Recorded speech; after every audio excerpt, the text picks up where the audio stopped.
যারা ইফতার করার 3 minute 2 minute যোগ করে ইফতার করে তাদেরকে বলেছেন ইহুদি, তাদেরকে বলেছেন নাসারা, তাদেরকে বলেছেন খ্রিস্টান। যারা সূর্যাস্তের সময় 6টা 6-এ ইফতার করবে রাসূল সাল্লাল্লাহু আলাইহি সাল্লামের হাদিসের ভাষায় তারা হলো ইহুদি, তারা হলো নাসারা, তারা হলো খ্রিস্টান, তারা হলো বেদিন, যাতে তাদের রোজাগুলো বাতিল হয়ে যায় এই চেষ্টা, এই ফিকির, এই তদবির তারা এখন পর্যন্ত করে যাচ্ছে। সুতরাং নামাজের সময় হয়েছে, সুতরাং আমাদের যে ক্যালেন্ডারগুলি রয়েছে এটাই সহিহ সুন্নাত মতে হয়েছে। চ্যালেঞ্জ এবং গ্যারান্টি সহকারে বলতে পারি যে আজকে অর্থাৎ রবিবারের দিন যখন আপনি সিয়াম বা রোজা রাখবেন, সেদিন আপনি মোবাইলে গিয়ে গুগল অপশনে যাবেন, যাওয়ার পরে গুগলে সার্চ দেবেন কিভাবে যে আজকের সূর্যাস্ত কোথায়, মাদারগঞ্জ লিখবেন, দেখবেন যে সূর্যাস্ত 6টা 4-এ, 6-এ ইফতার করার কোনো সুযোগ নেই। অতএব আসুন যেন আমরা সহিহ সুন্নাহ মতে সঠিক সময়ে নির্ধারিত সময়ে যেন আমরা ইফতার সেটা করতে পারি, সেই তৌফিক আল্লাহ তাআলা দান করুন, আমিন।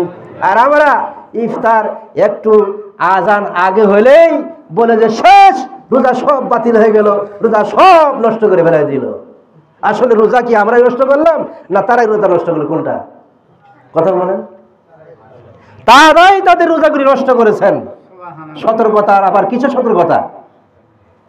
রাসূল সাল্লাল্লাহু আলাইহি ওয়াসাল্লাম বলছেন যে সূর্যাস্ত যাওয়ার সাথে সাথে তোমরা ইফতার করবে, এতে কোনো বিঘ্নতা সৃষ্টি করবে না, আজান দেওয়ার অপেক্ষায় থাকবে না।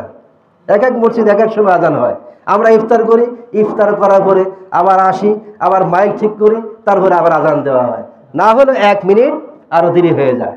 সুতরাং সময় আছে, ঘড়ি আছে, সকল কিছু আছে, মোবাইলে সার্চ দিবেন, দেওয়ার পরে দেখবেন যে আজকের সূর্যাস্ত কয়টা, ওই টাইমে আপনি ইফতার করবেন। ক্যালেন্ডারে কোনো প্রয়োজন নাই, সময় দেখার কোনো প্রয়োজন নেই। আপনাদের এই অ্যান্ড্রয়েড সেটগুলি আছে, এইভাবে এমবি তুলবেন, তোলার পরে মোবাইলে গিয়ে সার্চ দিবেন আজকের সূর্যাস্ত কয়টা, আজকের সূর্যাস্ত মাদারগঞ্জ, যে টাইম উঠবে ওই টাইমে আপনি ইফতার করেন, কোনো অসুবিধা নেই। যোগ করা কোনো সুযোগ নেই, যোগ করা কোনো সুযোগ নেই। যে ক্যালেন্ডারে 6টা 6 আছে ওই ক্যালেন্ডার দিয়ে ইফতার করলে আপনার রোজা বাতিল হয়ে যাবে, নিশ্চিত হবে, একধারিত হবে, অবধারিত আপনার রোজাগুলি বাতিল হয়ে যাবে। সুতরাং বাতিল হবে হবে। আপনাকে ইহুদির সাথে তুলনা করা হয়েছে, আপনাকে নাসারার সাথে তুলনা করা হয়েছে, আপনাকে খ্রিস্টানের সাথে তুলনা করা হয়েছে। আল্লাহ আমাদের প্রত্যেককে এইগুলি যেন আমরা আমল করতে পারি, সেই তৌফিক আল্লাহ তাআলা দান করুন, আমিন।